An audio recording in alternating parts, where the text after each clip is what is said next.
നമസ്കാരം. ഇന്ന് ചക്രത്തകര വിശേഷമാണ്. അതായത് വട്ടത്തകര എന്നും പേരുള്ള തകര. തകര മറ്റൊന്നു കൂടിയുണ്ട്.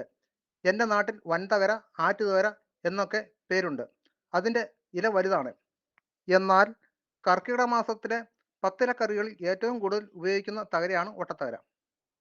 വഴിയോരങ്ങളിലും നാട്ടിൻപുറങ്ങളിലും പണ്ട് ഒരുപാടുണ്ടായിരുന്നു. ഇന്നത് അപൂർവമായിക്കൊണ്ടിരിക്കുന്നു. തകരയെക്കുറിച്ചുള്ള പാട്ടുകളും പഴമൊഴികളും നിരവധി തന്നെ. മൂക്കാത്ത ഇലയും കൂമ്പും പണ്ടുള്ളവർ ചക്കക്കുരു കൂട്ടി തോരൻ വെച്ചും ഉപ്പേരി, തകരവട തുടങ്ങിയവ ഉണ്ടാക്കി തന്നിരുന്നു.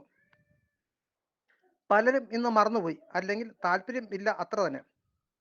ലോകത്തിന്റെ എല്ലാ ഭാഗങ്ങളിലും കണ്ടുവരുന്ന ഈ കുറ്റിച്ചെടിയുടെ ഇല സന്ധ്യയാകുമ്പോൾ കൂമ്പിയിരിക്കും. 1 മീറ്ററോളം ഉയരത്തിൽ ഇവ വളരും.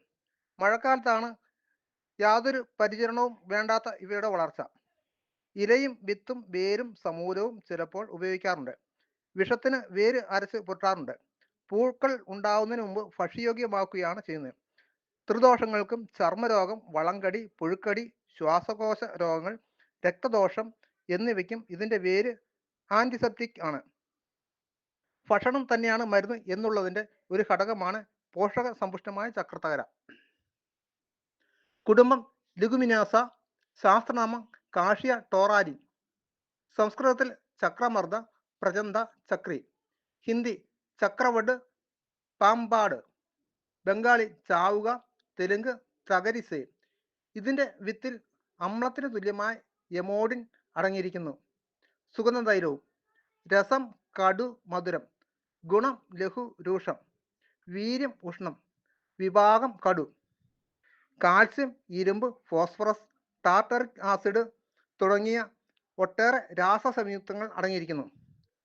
പ്രിയരെ, അറിവുള്ളവരുടെ നിർദ്ദേശപ്രകാരം ഏതൊരു മരുന്നും ഉപയോഗിക്കാം. എൻ്റെ നാട്ടറിവുകൾ നിങ്ങളോടൊപ്പം പങ്കുവയ്ക്കുന്നു.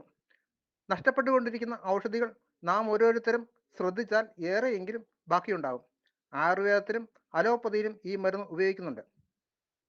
വീഡിയോ ഇഷ്ടപ്പെട്ടാൽ ലൈക്ക് ചെയ്യുക, ഷെയർ ചെയ്യുക.